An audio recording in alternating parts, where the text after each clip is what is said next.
into an off-season edition of Have a Shift Day. We've got free agency and the draft to go over. It's been like a little less than a month since we've had a podcast, but we're back. We're back for a little update in the off-season.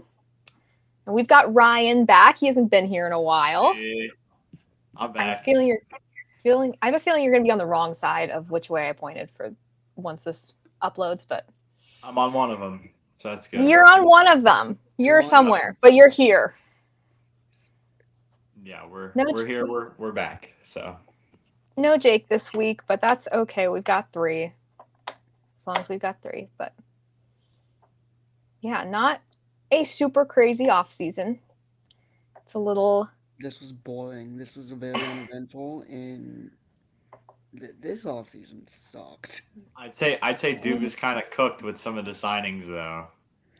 Yes, but So he kind of okay, cooked. yeah, Mono's in Vegas. Ooh, what else happened? Nothing. We re-signed Philip Tomasino. That's what happened. That's exciting. I'm excited about that. I was nervous for that. All right. Well, do you guys want to go over the free agent signings and trades first, or discuss some of the Penguins draft picks? Let's discuss the picks.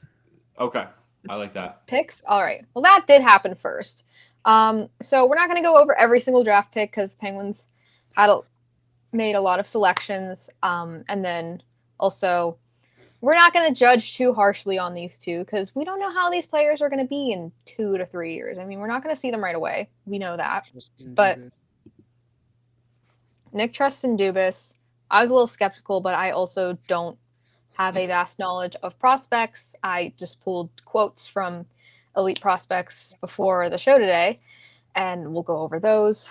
But we'll start with the first pick that the Penguins made at 11th overall. They picked forward Benjamin Kindle from the Calgary Hitmen. And what I've got is that Kindle he played 65 games last season, had 35 goals, 64 assists for a total of 99 points. And the Elite Prospects elevator pitch says, quote, relentless pace, vision, mid-range scoring, and defensive details define this hardworking forward's game. Yeah, I like this. I like this pick. I think he's pretty good. Of course, we don't know crazy things about him yet. Obviously, I'm not watching him play because we have no idea who they're going to pick. I'm not going to watch every, prospect. But what I liked what Dubas was doing with this pick and then the rest of them, these guys got pretty decent size. I mean, yeah, he's about 5'11", but he likes to throw the body around a lot, and I like that, that physical, like give me the puck, like kind of kind of main character energy that he's kind of got on the ice. So I don't know, it's a good pick. I like it. I mean, he also was number 81 in prospect. Oh, I didn't know that. The reincarnation of Phil Kessel. I like that, obviously, because Kessel's the greatest hockey player to ever play the game.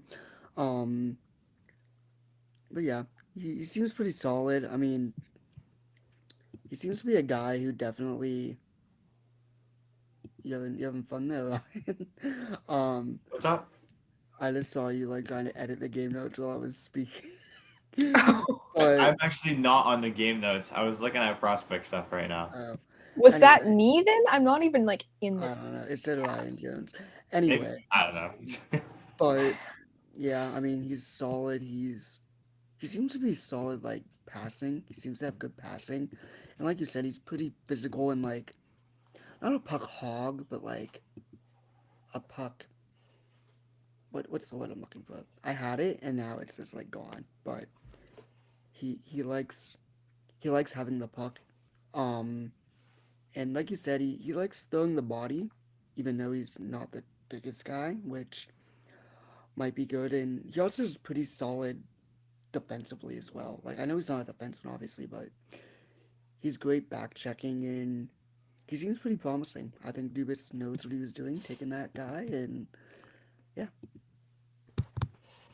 Yeah, I personally, during this whole draft process, I don't like the narrative where they're like, oh, this guy's a smaller guy at 5'10", 5'11", that kind of take points off for that.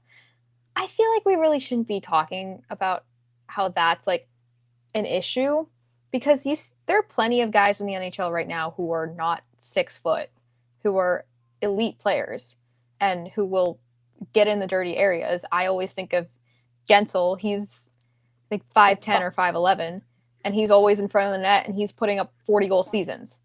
Sid's not even 6 foot. McKinnon's, I think, and 5'10". McKinnon? Yeah. McKinnon's not tall. Yeah, so I think that was a reason why Hagen's dropped like so many spots. But I don't really care for that narrative. But I mean, like you guys said, he throws the body around, gets elite prospects had said that when he can't connect with them directly, he makes plays to space bouncing pucks off the boards in spots where teammates can reach. So he is looking at making plays. Yeah, he said, oh, we lost Ryan. Yeah. Whoops. He'll be back in a second, I'm sure. Bye-bye. We'll get an update from him. I really hope his Riverside didn't say it needed to be updated again. Bye-bye. That would be annoying. But, yeah. Benjamin Kindle, 11th overall. Kind of a surprising one considering the names that were still available, but we will see how he ends up. Okay, Ryan's back on his phone because we had tech issues, but we're good. So now we're going to move on that way. He's somewhere. He's right beside me on this.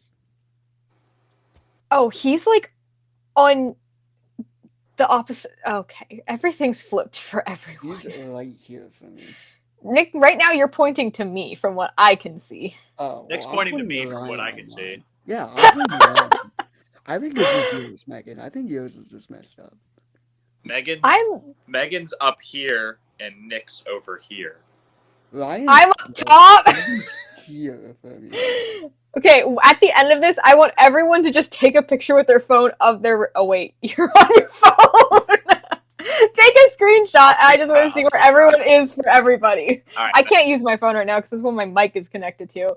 But anyways, our second pick that we made in the first round, we had 3.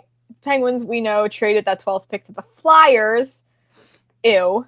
What was that? Can we just talk about that for a second? Know. I thought we were gonna move up. I was like, oh, we're gonna add like a league. Yeah. It's gonna be great. We traded with the Flyers. Just picks. Like, what are we doing now? I was very sad when we didn't get Roger McQueen for the sole fact that his name is McQueen.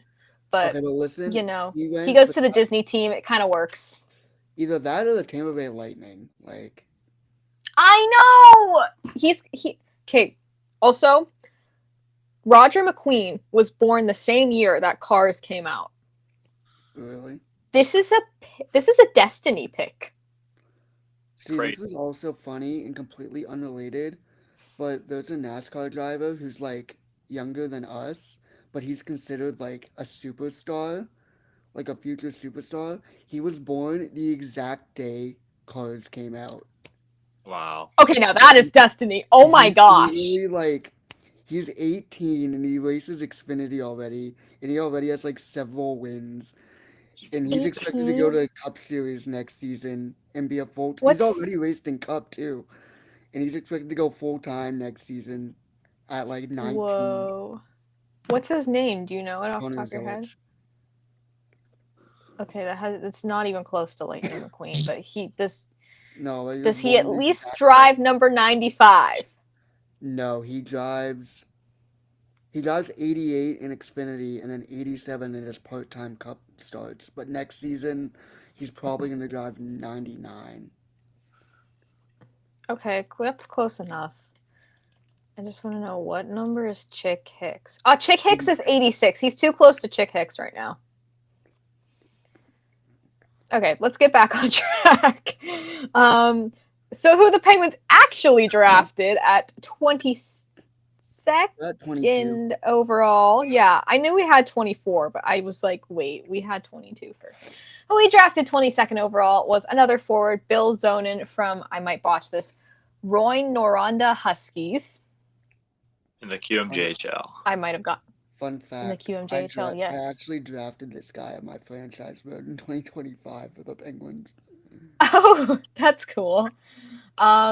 Through 64 games last year, he had 28 goals, 55 points for a total of 28 goals, 55 assists for a 20 of 83 points, excuse me. And the Elite Prospects elevator pitch says, quote, a playoff-ready forward with special skills, skill, intelligence, relentless pace, and playmaking. Yeah, if you get this guy on the right line and you give him about a week or two, he's going to be able to fit in really well. But you can't be bouncing him around. He's not a guy that you need to be swapping around lines. Yeah. You need to make sure you have two guys that he's adjusted to. He's 6'2". He's a winger. He's 6'2". He's big. So you get this guy used to having two guys next to him. He's going to be able to gel really well, fit right in, and that's where all of his assists come in. So. Yeah, and he's an energizer bunny. He doesn't stop moving. Yeah. And he's great on the forecheck. He's just relentless on pucks. So, I think, like you said, he kind of reminds me of like Malkin. Like how you said, like you don't want to like swap wingers with him. Like we know Malkin, he needs consistent line mates. That, but like with the pace of, I don't know. I'm trying to think. Like the pace. Was it Bavilier we were talking about last season? Yeah, I mean, he's got pace of like Bavilier, or like honestly, I don't know if I'd put him up there yet because he's not even in the league yet, but kind of like Brandon Tanev. Like that guy just never stops. Yes. Okay. I'm trying to see what they said his improvement should be. There's an outcome where Zonin improves or overcomes his suboptimal skating mechanics and becomes more agile, opening up new scoring opportunities with and without the puck. His effectiveness would grow, and so would his role in a potential NHL lineup, potentially becoming a driving middle six forward.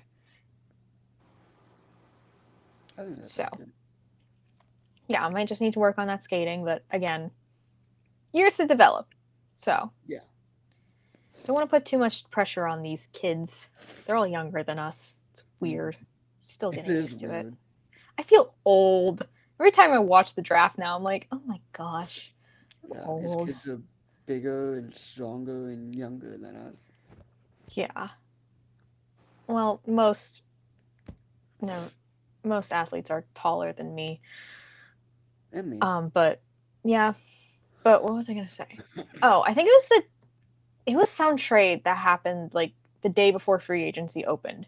And part of it had like a 2029 draft pick. I'm like, 2029? That's like, feels so far. Yeah. But it's not. It's going to be here before we know it. And I'm like, what year even are those kids? And I was thinking about it and I was like, I think that's the 2010, 2011 children. So yeah. I was like, no way they're that close to getting drafted. It's crazy. So in like 4 to 5 years, guys, Gen Alpha is going to be in the NHL.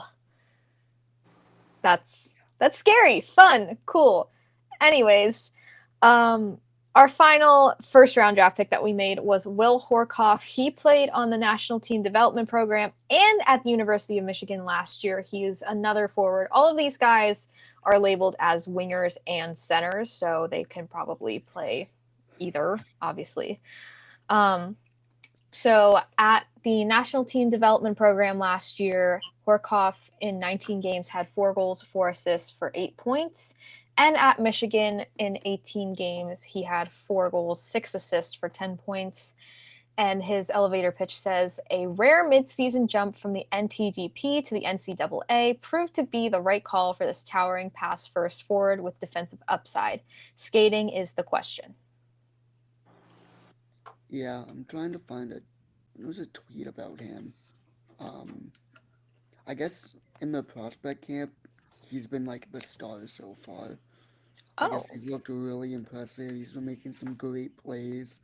I can't find the exact tweet right now, but I guess he's looked very good. And also he is the son of Sean Horkoff, who played a lot of NHL games, most notably with Edmonton and Dallas. I think Edmonton.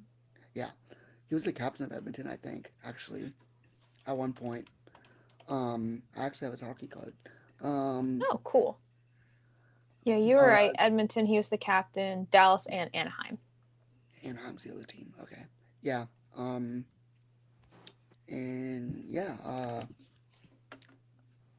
he seems like he's gonna be solid. He seems pretty skilled, pretty talented, and yeah, I'm curious. I'm curious of when he's gonna reach the NHL because out of the three, I think from what he's shown so far, he might have the edge of quickest to make it to the NHL of the three. Now, obviously, I could be wrong because I don't know prospects like that, but from what I've seen and read, he seems to be the star of camp so far. So I'm trying to see if that was a full season he had at Michigan, just because I don't know how many games they normally play. But Ryan, do you have any thoughts on Horkoff? No, I don't know too much about him, but I know that he's someone that's, I don't know. I didn't really see much on the guy. Of course, I don't know too many things, but I will say that he is definitely a risk taker. He's definitely a guy who's going to make some risky plays, but not something that's going to be, too game breaking, but just a solid player overall. Yeah, and it looks like he I don't think he did play a full season at Michigan. So it'll be interesting to see how he fares in his first full season, it looks like, with them this coming fall. His stats are taking a while to load, but yeah. So we'll keep an eye on him while he's there. So yeah, that's the Penguins' first round. And well, real quick before we wrap up, it said at the end of the elevator pitch that skating was something that he needed to improve. So mostly it says often he slows down the flow of play, inviting aggression as he looks to work a handle or find a supporting option. This leads to poor decisions such as inefficient outside shooting. So, I mean, it's a good thing that he apparently was the star of camp, as Nick had said. But hopefully while he's with Michigan this year, he can work on his pace, work on keeping up. Certainly, I think playing college hockey is good for player development because they're playing against other players who are kind of grown more into their bodies as opposed to juniors where you're still playing against plenty of teenagers who are yet to even be draft eligible or are just getting into their eligibility year. So looking forward to what he can do. Yeah. But now we will move on to the free agent signings and I guess some off-season trades that the Penguins made as well. We'll just go down this list on our game notes. It's not in order. It's just I looked it up and copied it.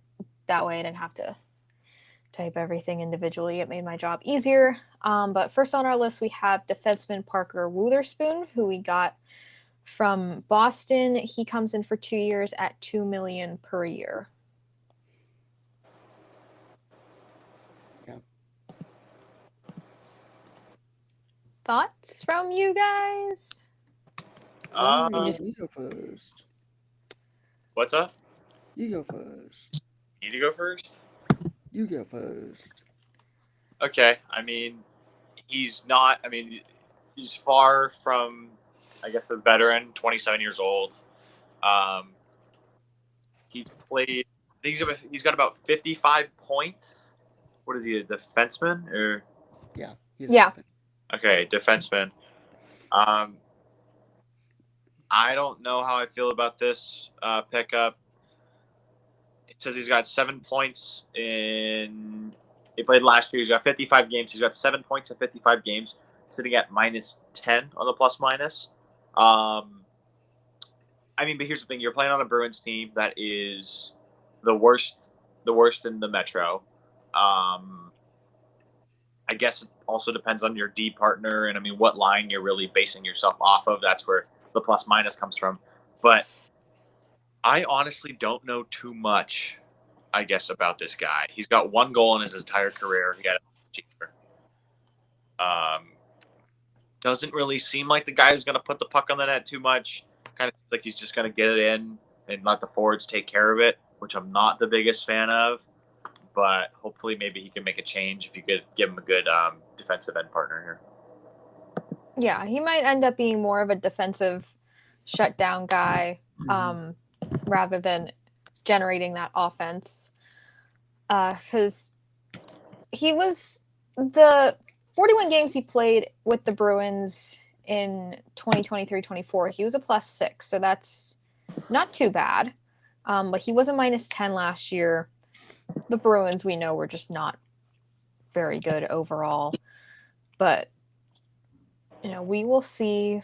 We can see how he fares this year, see if he ends up being a consistent starter on defense, because we did sign another defenseman we will get to, and we traded for one as well. So we'll see what his role ends up being. He might be that guy that kind of rotates in and out. Nick, you have any thoughts on Witherspoon? I mean, honestly, I don't dislike this. I think he's gonna be. He wasn't the best on Boston, but I feel like he's gonna get more playing time here because, we don't have many players anymore. But I think he could actually turn out to be something solid here. I think he's kind of underrated, and I think he's actually gonna surprise. I mean, not offensively, of course, but I think with his defensive game, I think he's gonna surprise us. And yeah, I actually like this for the Pens. All right.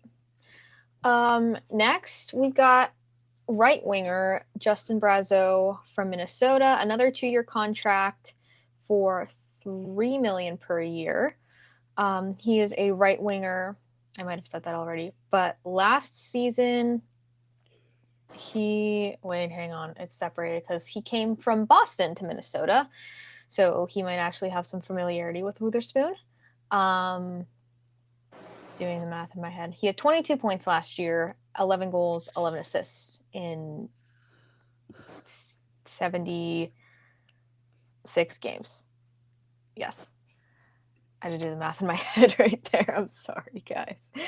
Oh, if my mom sees this, she might not be very proud of my slow ability to add. But your thoughts on Brazeau, guy? On Brazeau. Yeah, this guy's he's 6'6", so he's huge. Another big forward.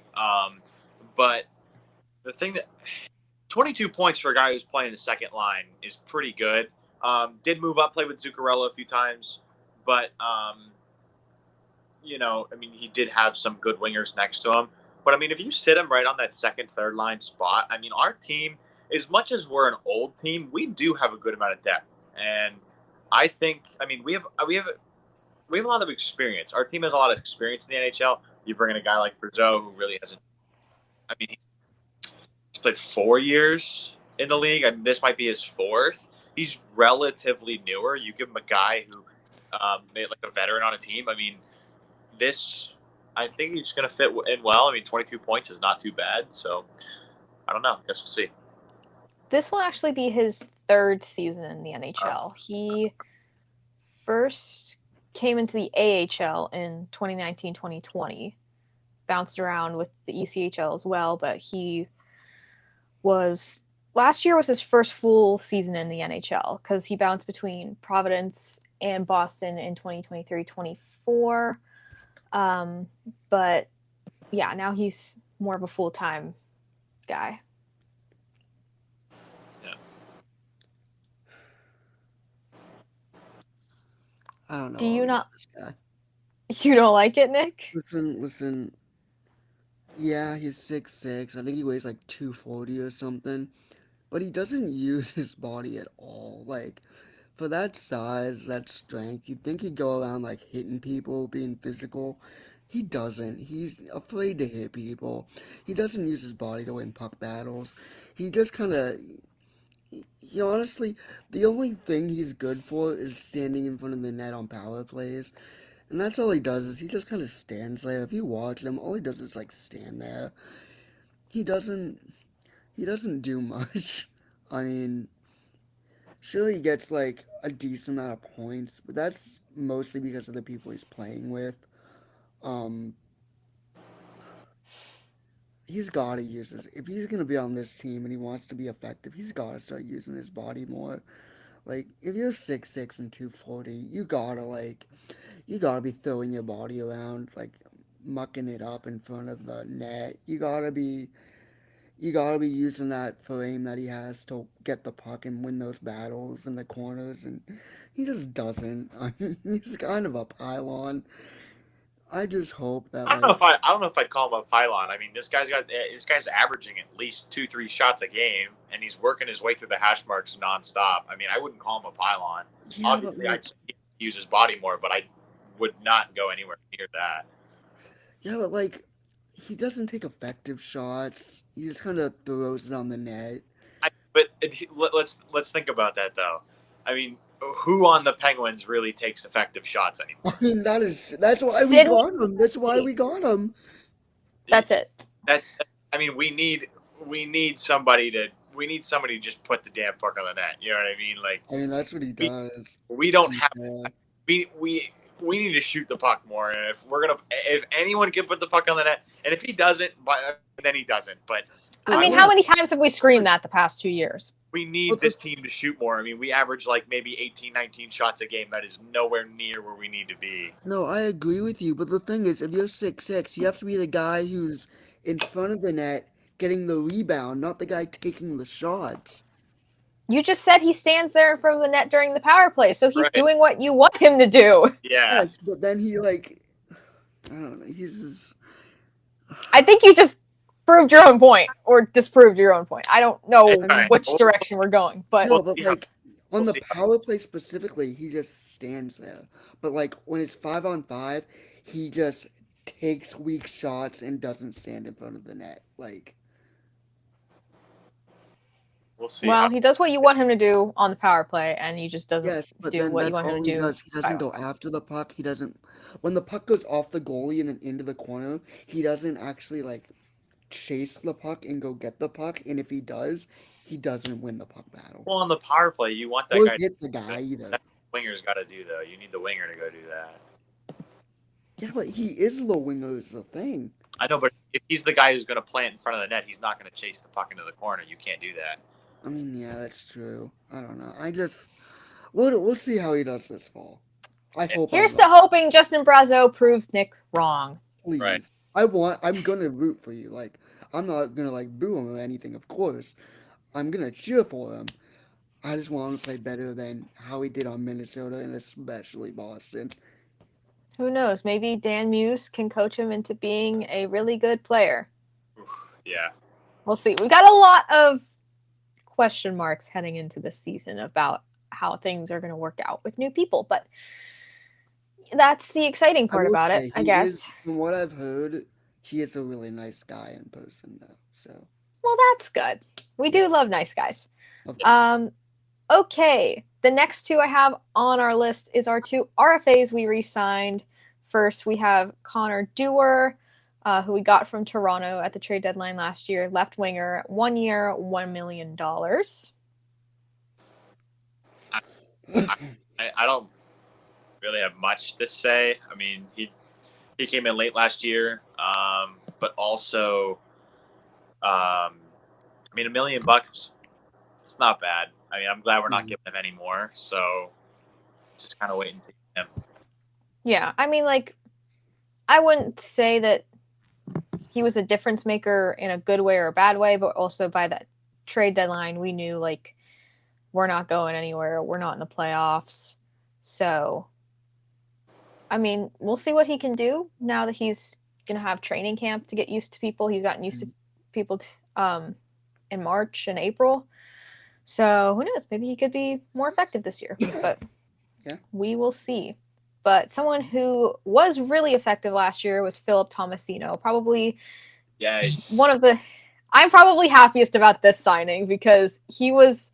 I was looking at the RFAs. I'm like, okay, I not really like broken up if we lose a lot of these guys, but I was like, we need to keep Tomasino. He's one of our younger guys. Nashville get rid of him for like nothing? Because Nashville was bad last year. Very and true. They used all their brain power in the offseason.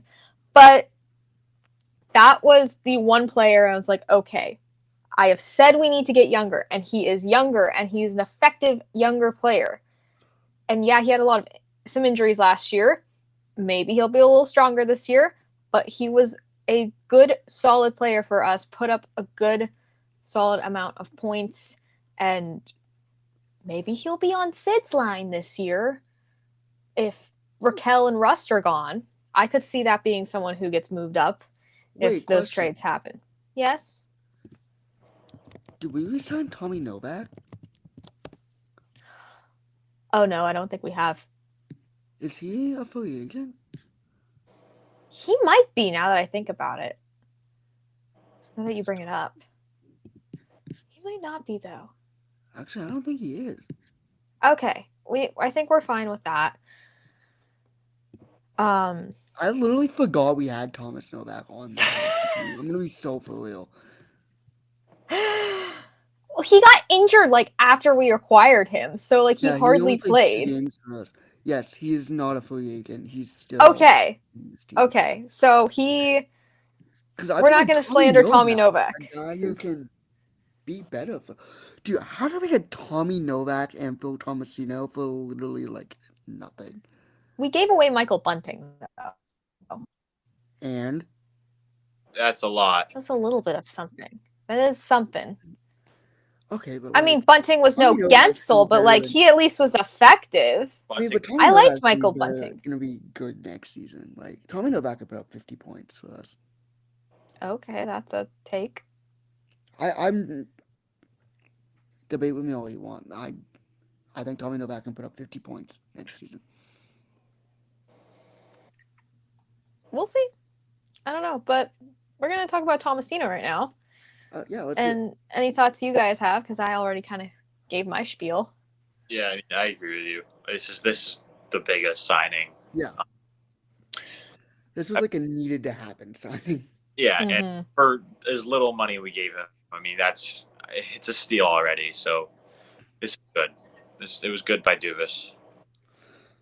Dude, I don't even know how we got this guy for nothing, but I'm so glad we did, and he's just fun to watch. Like, he's fun to watch. He's effective. He's young.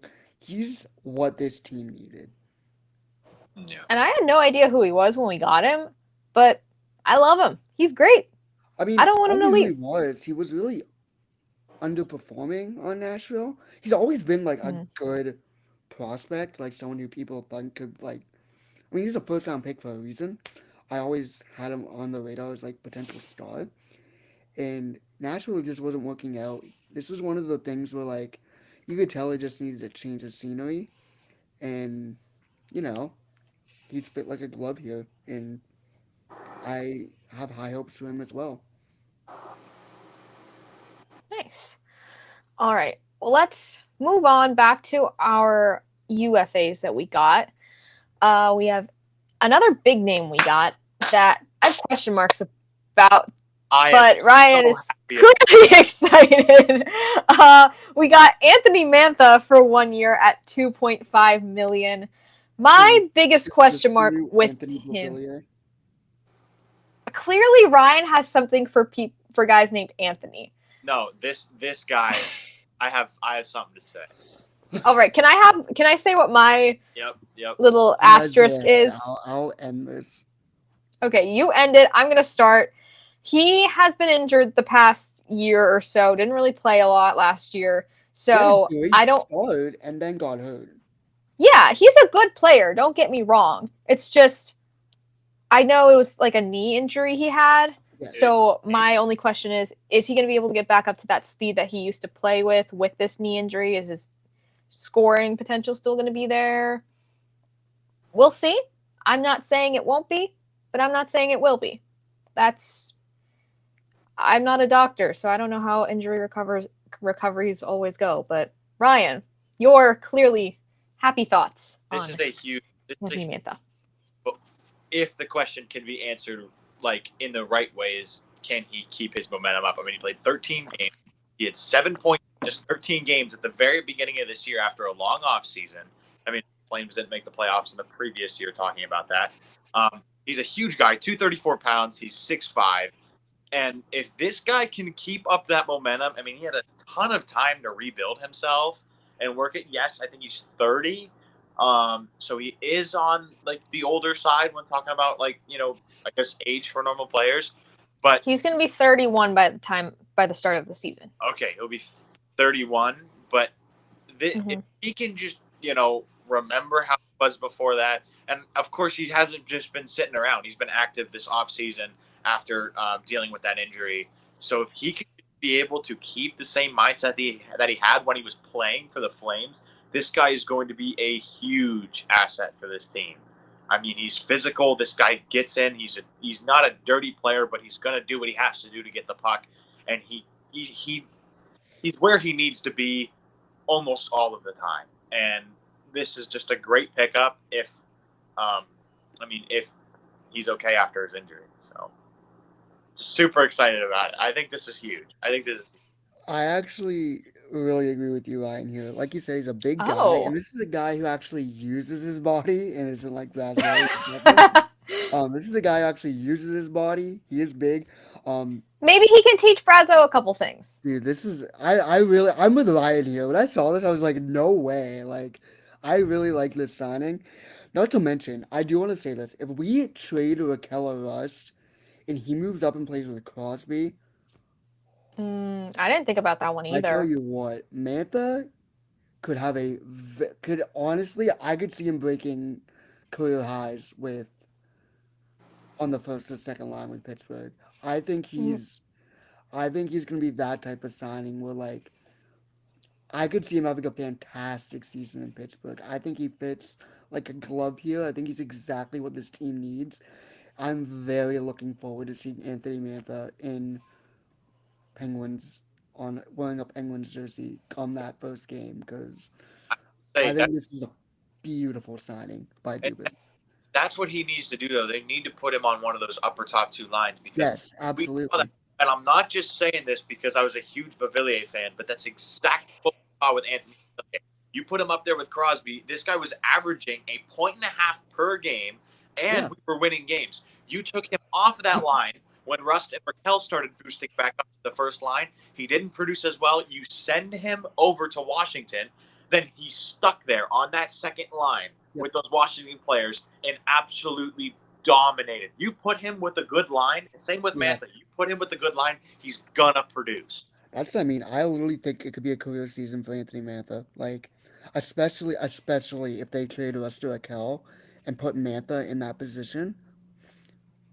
I tell you what, I'm excited to see him. I don't even want Raquel or Rust to go. I want them to stay, but yeah, me too. Yeah, me too. Yeah.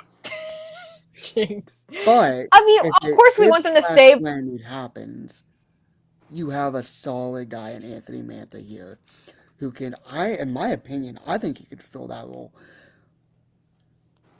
Yeah, the rumors are just really circulating about Russ and Raquel, not even specific destinations for them, just saying that they might get traded, that I'm just preparing myself for the day when either of those or both of those come. But we would love them both to stay because they are both very, very effective pieces of this team. And I have said before, like, if we're trying to win, we don't want to get rid of those. But I also now, like, fully in the mindset that, okay, we are in a rebuild. But I am loving all this free agency positivity we're having in the midst of this rebuild. I mean, a Mantha shake sounds better than Rusty's shake, in my opinion. No, it doesn't. I don't think it does, but Fine, we name it Malkin Shake for... Well, he's gonna retire. We can't keep doing the 1 year milkshakes. Give it to Malkin, the Mario milkshake. That one will stay, but who do we give that it? one kinda has to I stay. know. That's Here's the you. thing. How does that one work? He doesn't play. Someone's gonna have to score. They Ryan, just said talk. it. What is it? Here's the thing. Penguins win. I've been saying this for a while, and I know he probably won't say yes to this, but just make it the Sid shake. Yeah. I mean, We would have off shakes like every other day. Yeah, That'd be great. Buddy put us a 40-goal season at 40 years old, and we're just getting half off shakes every other day. Does it count during the Olympics? No, Yes. it does. I don't think so. It should. Okay. Tim Hortons is like, that's where Tim Hortons is like, we'll give you free Timbits if he scores. Oh. By the way, Ryan, if you do keep noticing me turning your camera on and off, it's just because you keep freezing every once in a while, and when I turn it off and back on right away, it just fixes. But you aren't freezing for me, sweetheart. Why is it freezing for me then? That's totally fine. Because you have bad Wi-Fi. Yeah, my room Wi-Fi is kind of mid. It's like over on my bed. Sometimes it's just like, oh, you're not on Wi-Fi. I'm like, I'm in my house. Yes, I am. And then like I move 0.001 centimeters. It's like, oh, now you're on Wi-Fi. I'm like, L. Whatever. Get better Wi-Fi. Yeah. It can be an L sometimes. Okay. A couple more. There's one on this list that didn't pop up. We signed Caleb Jones, defenseman, to a 2-year deal. I don't remember what his AAV is off the top of my head, just because it's not on my list. Thank you. But most likely, oh, here it most is. likely 900. I thought it was something like that. Most likely, he's going to be spending time in the AHL, but he might be that one guy that we call up like when people get injured. So we could be seeing him. And we also we've got 3 more. 2, I don't really have much to say. No, I don't really have much to say on all of them, but left wing, Raphael Harvey-Pinard, 1 year, $775,000. We got a right-handed pitcher. Huh? RHP, Raphael Harvey-Pinard, right-handed pitcher. Oh, I gotcha. I didn't put that together. See, Ryan didn't get it either. Oh my and Lord. he's more of a baseball fan than me. This guy's one of the Detroit Tigers jersey. Trade Mitch Keller. Trade Mitch Keller. No. No. Nick, I'll say something. Did you know what we could have had? It was 2 years ago. It was before the David Bednar slump, right? Mm-hmm. When Bednar was playing really good. The Orioles offered us, it was 2 like really good players and Jackson Holiday for David Bednar, and we said no, and now look where we're at. You telling me we could have Jackson Holiday and Paul Skeens on the same team? Yeah, and it was who else did we have? Who else did we have? I forget. But it was absolutely wild, and we said no just for David Bednar. Anyway, continue with the hockey stuff. Okay. Defenseman Phil Kemp, 2 years, $1.55 million. And then right D, Alexander Alexiev, 1 year, $775,000. That's the only name I knew because I knew he played on Washington. And also he apparently got arrested back in May, but... Oh, I forgot that happened. Yeah, someone reposted it the other day. I'm like, did he get arrested again? I was like, wait, this is probably a repost. Alexiev, who we just signed from Washington. So he's only played 10 games last year. Oh, 8. Why does it say 10 up here? Oh, that's playoffs. Duh. +2 in 8 games. Has only 1 goal in his career. He played 39 games for Washington in 2023-24, and then only played 8. So he might have been dealing with an injury. I can't remember, but Nick, it was also, I believe it was Jordan Westberg as well. And a pick, I think it was. Yeah, and we said no for David Bednar. But anyway, just wanted to let you know how Bob. Thanks, Bob. All right. And to wrap up with the Penguin stuff, we had 2 trades that happened. The first one that we made was with the Buffalo Sabres. We sent defenseman Connor Timmins and Isaac Beliveau to the Sabres for pick number 39. That ended up being defenseman Peyton Kettles. And we also received defenseman Connor Clifton. So a big defenseman trade there. But obviously the piece that is going to be inserted right away will be Connor Clifton. Yeah. And I think it's probably a pretty solid pickup. Ryan, you can go first. For Clifton? Yes. Yeah. I actually have no idea about this guy. Well, let me read you his stats from last year. In 73 games, he had 1 goal and 15 assists for 16 points and was a -6.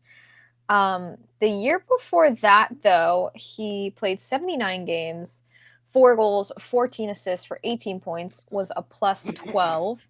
And then the year before that with Boston, that was the year that they had that record-setting season before the Panthers embarrassed them. 78 games, 5 goals, 18 assists for 23 points, was a +20. So he has that potential to be good. Obviously, he's been on Buffalo the past few years, so last year, Buffalo is always mid, so the -6 makes sense. But he had a +12 with them the year before that, so he could definitely be a good defensive player, can be a little bit of a playmaker too. So I think it's a solid pickup. Nothing that's going to be franchise altering, but it'll be helpful. Oh boy, Ryan disappeared on his own this time. Yeah, he's back. I like this trade. I like Clifton. He's been either top 3 or top 5 in hits every single year.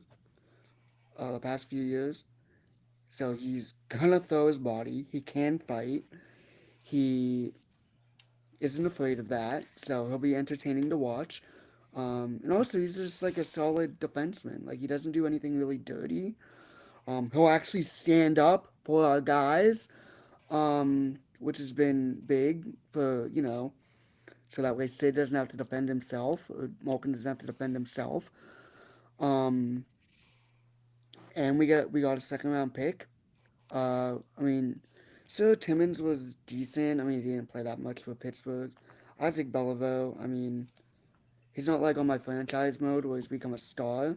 In real life, he's just kind of, he has potential, but he's probably not going to, he's going to Buffalo, so he's definitely not hitting that potential.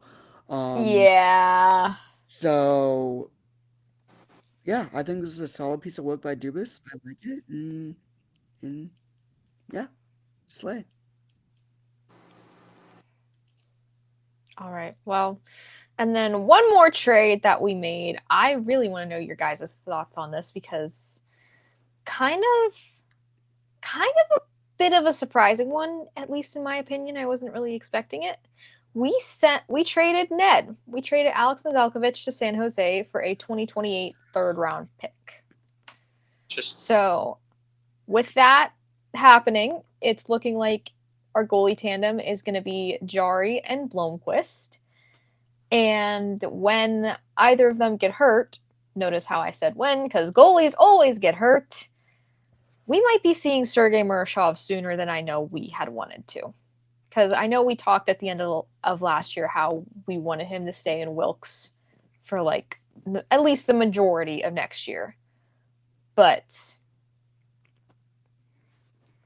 he might be coming up a little sooner than we have wanted. So, thoughts?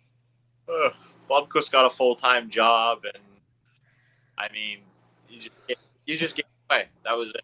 You didn't get anything for him, and I don't like it. I'm excited that Blomqvist is going to have a full-time job, but I definitely think we could have waited on that and made just made a different decision. Even if we did get rid of him later on, just trying to figure out a way to get something for him because the 3rd round is just not enough for him. True. I'm kind of the opposite. A little bit. I was confused when I saw this. I still am kind of confused of the timing. But I do think getting a third round pick for Ned's kind of solid in my opinion. Especially with how he played last season. Last season wasn't really his best year. Um, I think getting a third round pick for him is pretty solid work. And I think Bloomquist, in my opinion, is ready to have a full time NHL job. Um, but like you said though, the timing of this is a little weird. Like just because, like you said, I mean, we don't It really have. happened on July 1st. Yeah, it was just kind of like a weird timing. Um,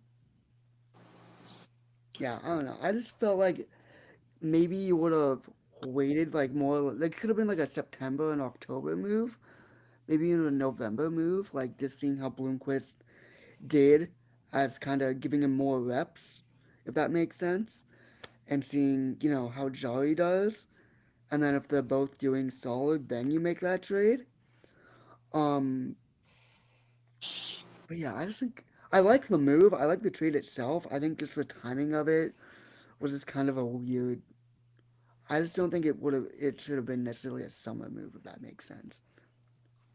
What are your thoughts on us potentially seeing Murashov a little sooner than maybe we expected? Because that's my big note here I don't is our think they're third gonna. string goalie is now him. I don't think What? he's going to be our third string. I don't think You he is. don't? I think they're gonna.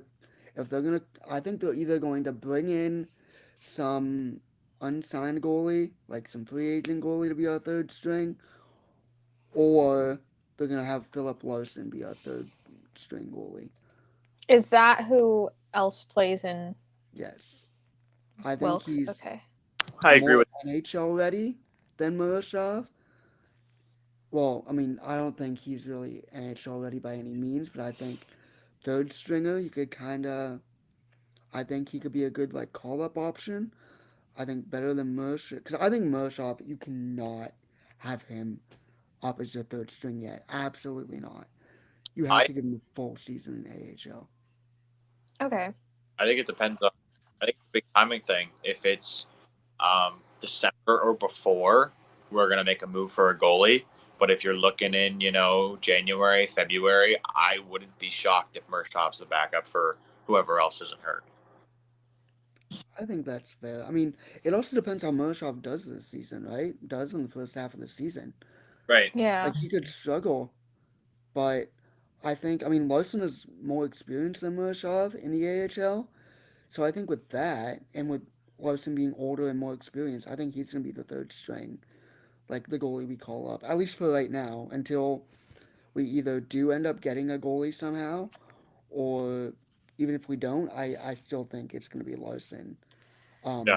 until we get a goalie. Even if we don't, like I said, I think it's going to be Larson over Murashov. It has to be, in my opinion. Yeah, this is definitely um sorry.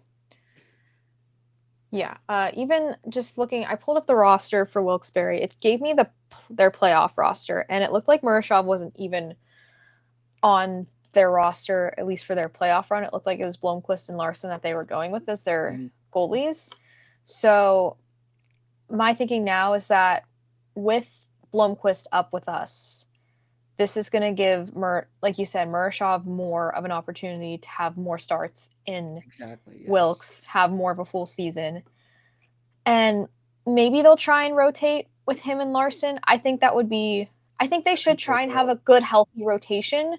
That way we can keep Murashov down there if Blomqvist or Jari get hurt. And then we bring up Larson, and Larson has still seen some game action to where he's not just sitting on the bench and, oh, we're calling you up right now. Yeah. So I think I agree with you in order to give Murashov a little bit more development time. But I think that has to all start in Wilkes with the two of them being a tandem and working together to both develop themselves and keep their legs fresh. All right. Once again, there's only 3 of us, so no trivia today. We'll have trivia sometime. Maybe we'll get all 4 of us on a podcast before the summer's over. Maybe. Keyword is maybe. Excuse me. So now we're going to just quickly go over some winners and losers that we have from free agency. We can start with winners. I want to preface, though, please give me your winners besides the Florida Panthers, because yes, the Panthers clearly are big winners here, re-signing all of their major UFAs. We know that. I'm not saying I'm annoyed by it. It's just I want to go deeper than just, oh, the champs got their guys back. So who else do you guys see as winners, big winners from this offseason so far? Ryan, you go first. I don't even know. I know. I'm more like, I don't know. I'm more like, I guess, thinking about losers more than. We can. I don't know if there's really too many winners, just more teams. I feel like most of them were just like, okay. You know what I mean? I'd say kind of in the middle for me is the Winnipeg Jets. Losing Brandon Tanev is absolutely ridiculous, but getting Jonathan Toews might be able to crack something. Obviously, the Vegas Golden Knights winner. I really don't know. I have no idea. Yeah.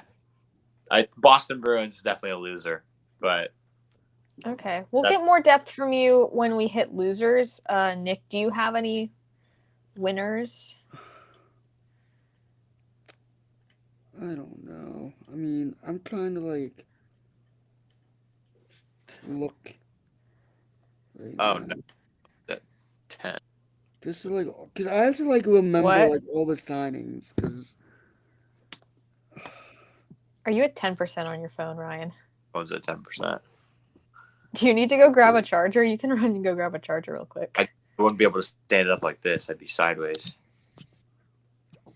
You could always flip your phone upside down, so it looks like dude, this. I don't know. That's true. Here, you guys go over winners and losers. I'll grab a charger real quick. Okay, we'll go over winners since you were struggling with that. We'll save the losers conversation. All right. I got it. You guys just want to run through that? You can. Okay. Go get a charger. Nick, do you need me to talk? You can. Okay. I got it.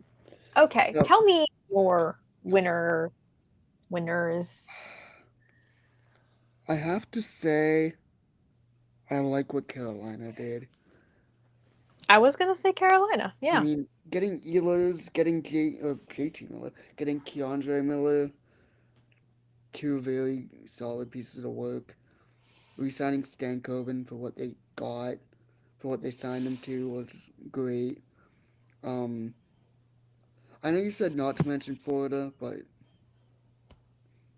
you can briefly mention them, but you don't have to go that in depth. Yeah, they re-signed everyone, which whoop-de-doo. Big dub. Imagine being able to do that after winning back-to-back cups. Couldn't be us. For real. So lucky. You know what? I'm gonna throw a third one out there. Oh, please do. Oh, I like that one. I do like how Utah's looking right now. Utah's gonna make the playoffs next season. They're gonna finish top 3. They might. I don't know about top 3, but I think they. Okay, I think they can sneak in with a wild card spot. Nope, they're ganking top 3. Okay. And the Central's gonna be a bloodbath next year. That's gonna be fun to watch. Utah's looking good. Wait, are we counting drafting too? I mean, you can. Yeah. And I gotta go the Islanders as well. They had a good draft. They had a good draft, and I think they had a decent free agency too. It's not too bad. I don't know if they did much. Ryan's back. Oh, and also Vancouver. Yeah, Vancouver re-signing not all of their guys, but they got Demko extended. Re-signing Besser was a big shock to me. Yeah. Oh no, you're gonna be upside down. This is not good. This is not ideal. And he got Joseph too. Ryan's not sideways. I wonder if I can fix this or if you just want to hold it. Okay, yeah, hold it. I'm just gonna hold my phone. We shouldn't be too much longer. Yeah, we just have to. Yeah, we just have to go over losers. Just Nick mentioned some good winners. He mentioned Carolina. That was who I was thinking with signing Keandre Miller, Ehlers, and then extending Stankoven. I think those were all really great moves. And then Nick also mentioned Utah with their moves. Yeah. He thinks that they're going to be top 3 in the Central. I disagree, but I think they could sneak into playoffs. Husks up, baby. I love Tusks up. I think it's actually so fun. I love the Tusks up. And then Vancouver with re-signing Besser, Demko, and Garland. We should They have got Pierre Oliver Joseph too. Oh yeah, the stud P.O. Joseph. There you go. Now, Ryan, since you had some losers in your mind and since you're back and your phone is charging, who are your losers? Buffalo Sabres. Yeah, they're just they remind me. All right, I still love the Pirates, but they remind me of the Pirates. It's like Good comparison. This team is just not willing to spend any money. They're also not willing to make any big changes. They kind of just sit where they're at and just keep it consistent, and it's about where they go. They need some older guys on that team. They need some veterans, and they just do not have. Yeah, so I'd say they're definitely on the loser side. I'd say hot take, the Dallas Stars. Oh, that is a hot take. Now, here's I didn't really have them in either category, but go ahead. Re-signing Jamie Benn and also giving him an extra $1 million. I mean, with a team that's really kind of crunching down on their money, I think is just a huge downplay. You know, I don't know. I mean, he's already making $9 million. He's already making $9 million. You give him an extra $1 million on a 1-year contract of someone who's really just not. I wouldn't say is, a I don't know. It obviously isn't playing the same hockey that he used to play. So I don't know. Paying him $10 million this year for a team that's really crunching down on money, I do not like. So. Okay. Yeah, that's about it. Nick, do you have any before I mention maybe a couple? Yeah, give me a second. I gotta scroll up here because there was one in particular that I saw, and I was like, "What are we doing here?" All right. Well, while you find that, I'm going to mention the LA Kings, who missed out on Mitch Marner, missed out on Nikolai Ehlers, 2 players that they really could have used if they got either of them. And they lost Vladislav Gavrikov, and their solutions to missing out and losing all those pieces are not that great. They signed Corey Perry, so maybe it actually is a good thing for LA and they're going to make it to the Stanley Cup final, but they will lose because they have Corey Perry. Jokes aside, he's a solid piece, but he's no Ehlers or Marner. And then on defense, Cody Ceci and Brian Dumoulin. Obviously, we love Brian Dumoulin. He was a key piece for us in our cup run, but he has aged not exactly a good replacement for Gavrikov. Same with Cody Ceci. And Ceci's got a full no-move clause, apparently, or at least a limited one. I can't remember exactly. They did re-sign Kuzmenko to a 1-year deal. But I would say that the Kings, they got slightly worse with losing Gavrikov and not signing any big fish free agents. So if your goal is still to beat Edmonton in the first round, maybe Corey Perry can give you some secrets, but you got to make it to the playoffs first with the team you have. Obviously, there's still plenty of time to make some trades before the deadline. We are far off from that. We are far off from seeing how they even play at the start of the year. But at least right now, I'm not really liking how LA is looking. Yeah, that's a good one. I didn't even think about them, but yeah. No, they made signings, but they were not the right signings. Yeah. So, Nick, finish us off with the losers. The Edmonton Oilers. Oh, you're going to go with that take! I am, I was because... wondering if one of you was going to say that. Where do I even begin with this? Evan Bouchard, maybe start there? What? Maybe start with Bouchard? If that's part of your losing? They re-signed him. Okay, so there's a report that I got that Carolina was going to offer sheet Bouchard. I did hear that from Friedman. And that's why they panicked and re-signed Bouchard to what they did. Secondly, they're running it back with Skinner. They've already said they're running it back with Skinner and Pickard. At least for the beginning of the season. They're not interested in this offseason of acquiring a goalie. They fired the goalie coach, and they're getting a new one. So maybe that'll help. We'll see. They want to see how the two goalies work with the new goalie coach before they make any trades. They didn't hire one yet, right? Not yet, but I forget the name, but there's a guy who's probably going to get it. I'm blanking on the name right now. I don't feel like looking it up. But, so there's a guy who's going to be taking it shortly. But,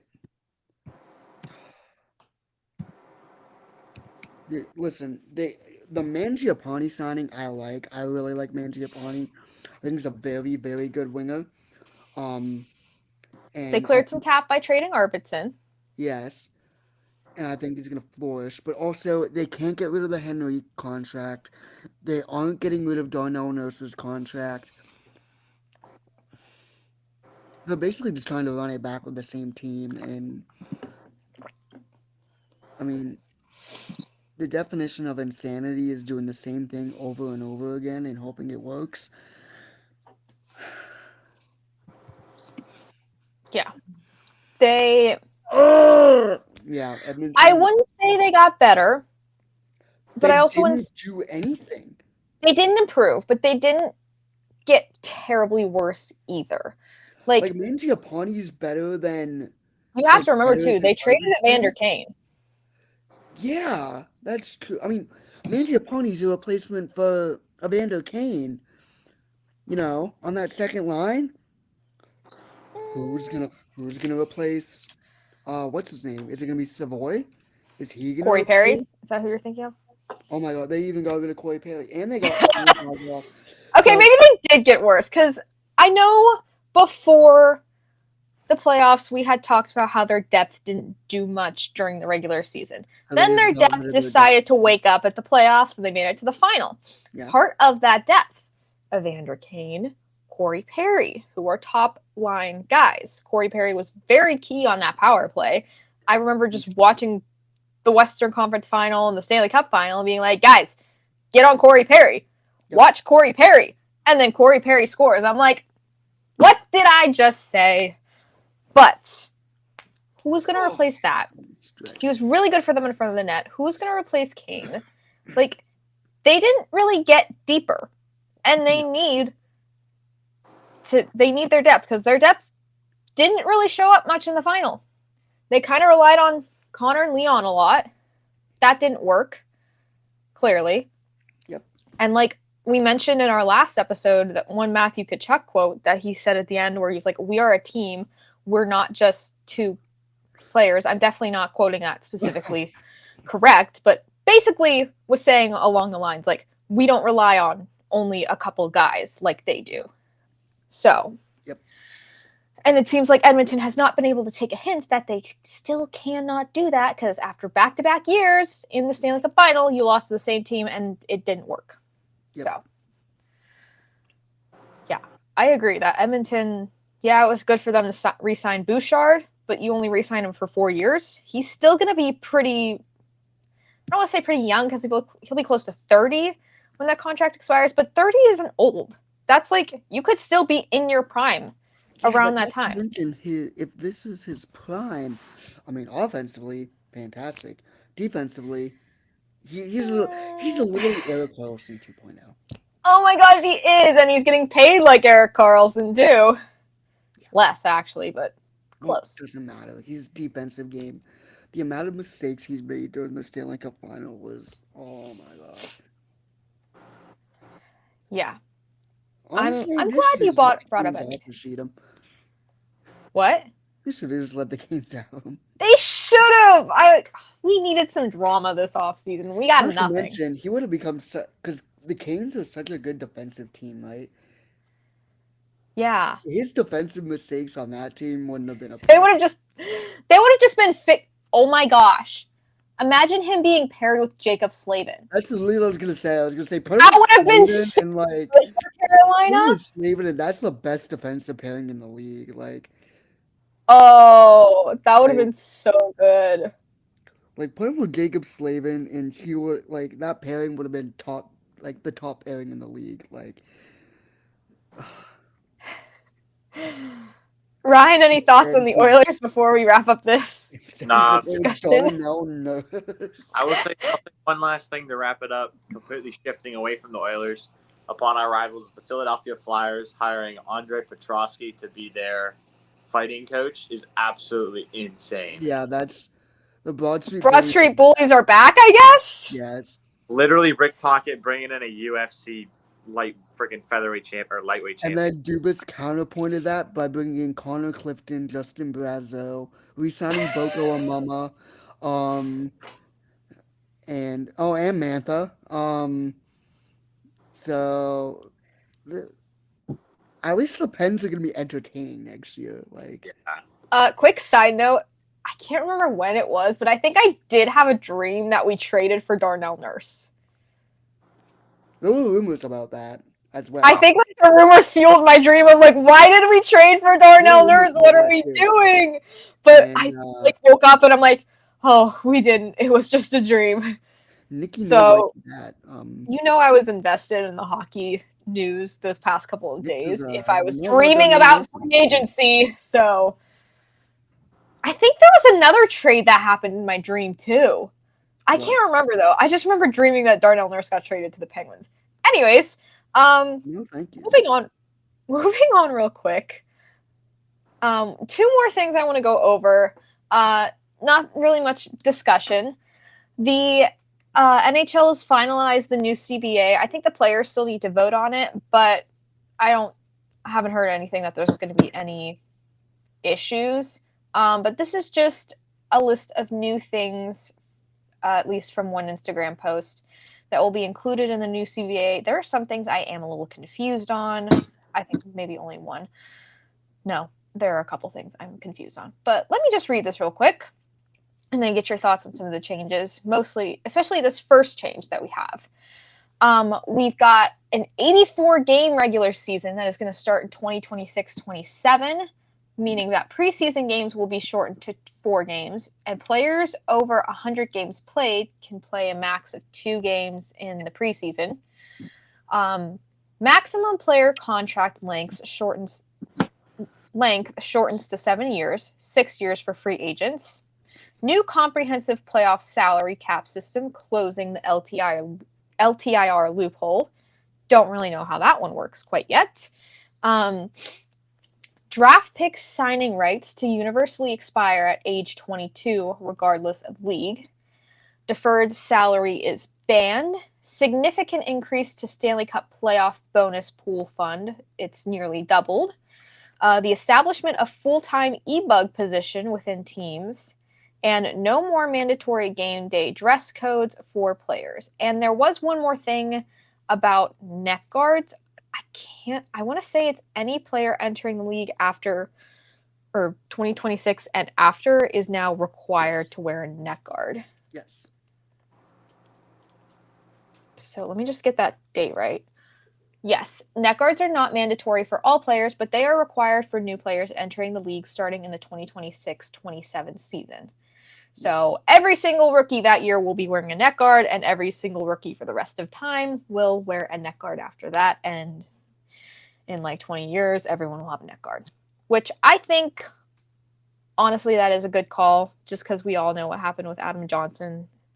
And I know teams were not forcing players to wear neck guards. And I think rolling in that with new players coming in who likely a lot of these younger guys are used to wearing neck guards, maybe are required to wear neck guards in their junior leagues. so it won't be like something that they have to put up a whole fuss about. So I think that one works. But I think the one I want to ask you guys about is, how do we feel about adding 2 more games to the regular season? Do we really care? Connor McDavid's 200-point season is coming soon. Oh, shoot. It might be. Yeah, he's going to get like 5 points in those extra 2 games. He will, trust. But, I mean, I'm not going to complain about more regular season hockey. It's probably going to be 4 games versus, like just using the Pens as an example. They're going to play 4 games against, like, Metro opponents. Mm-hmm. Which will be nice because that'll bring back like rivalries. Like, yeah, so that's what it was like before Vegas and Seattle came into the league. It was 4 games against your division opponents, 3 against the other division in your conference. So for us, like, the other division. So opponents. In our terms, it'd be Atlantic teams, and then 2 against all Western teams. And I know the past couple years since Seattle came in and kind of like screwed that up a bit. It's not Seattle's fault. It's going to be again now. Yeah, but what it was that like there was 2 teams that, at least for the Penguins in the Metro, they would only play 3 times. Mm-hmm. But now in 2026, everything will be back to normal. I don't have to figure out what Metro teams we're only going to see 3 times. So that'll be nice. Yeah, it will be. I'm not going to complain about more regular season hockey. Yep. All right, and then maybe those 2 games will actually help us make the playoffs. Maybe. Who knows? All right, and then the last thing I wanted to say is that came out yesterday that reports of Gavin McKenna, the projected #1 overall pick for next year's draft, is going to commit to Penn State. Whoa, which I'm really excited about because I saw my cousin. Can I talk? We are Penn State.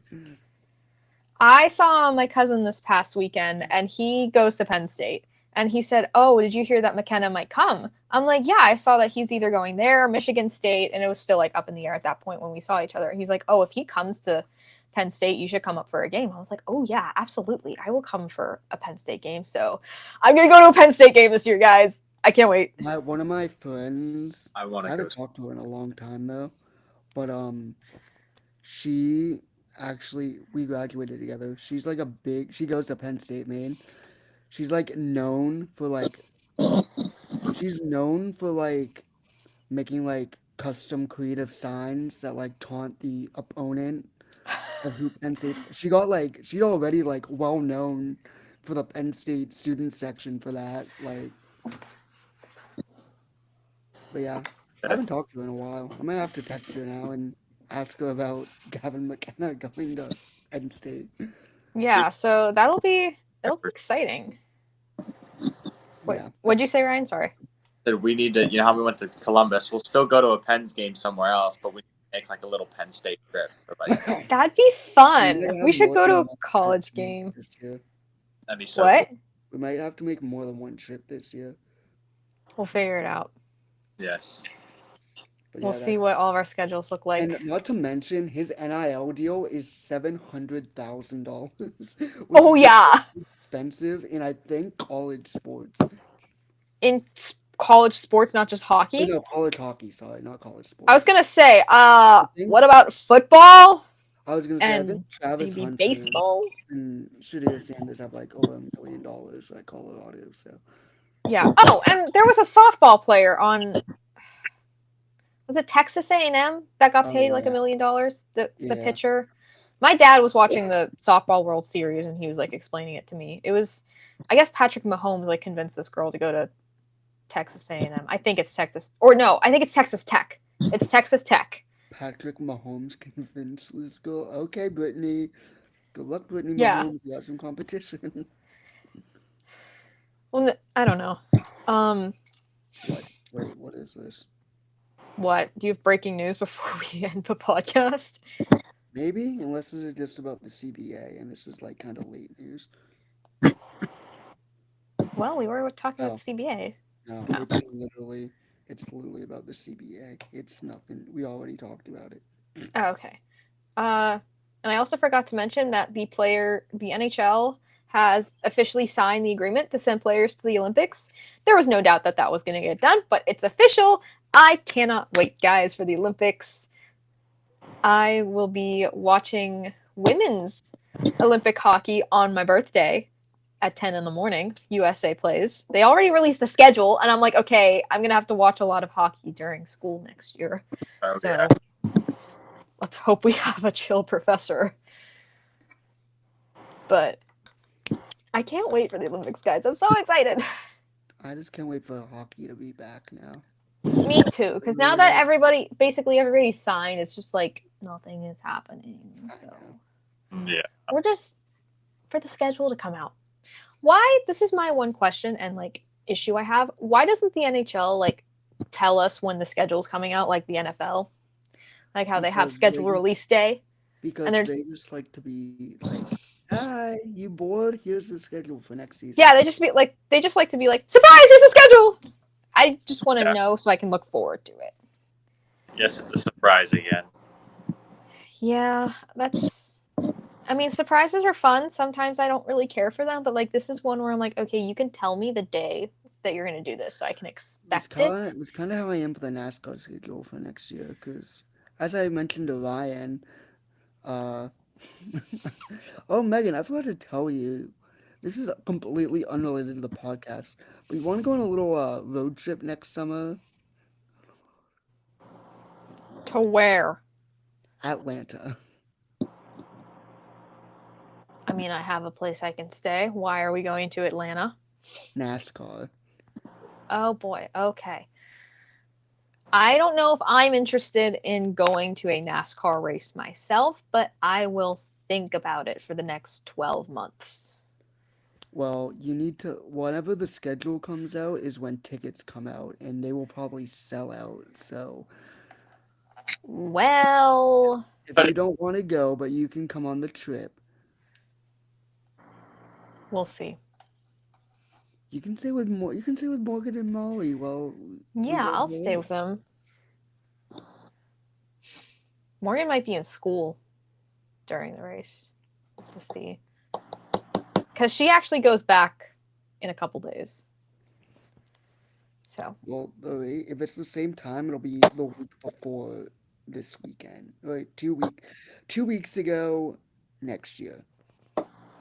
Okay. Well, we'll have to see what my summer looks like next year. But I can't guarantee anything right now. But thanks for the invite.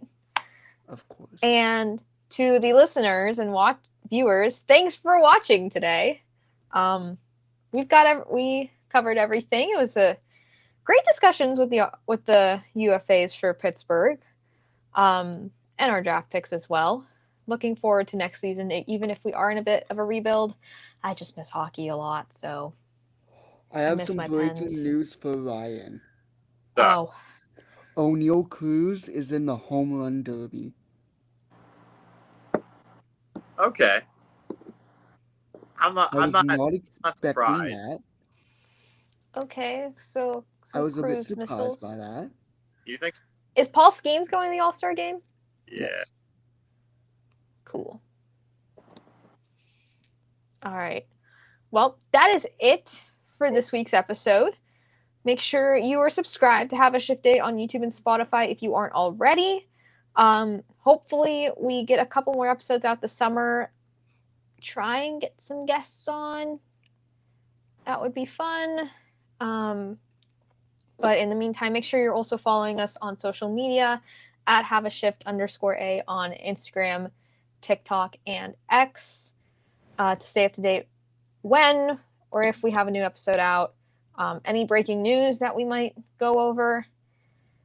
And yeah, we're not going to have a lot of content coming this summer, but we will be back in full force once the regular season starts. But keep an eye out for that schedule whenever it may come. I don't know when it comes, but yeah, looking forward to it. Looking forward to hockey being back, but it's still a long wait. But enjoy the summer in the meantime. And Thank you for watching today. We will see you next time. Bye.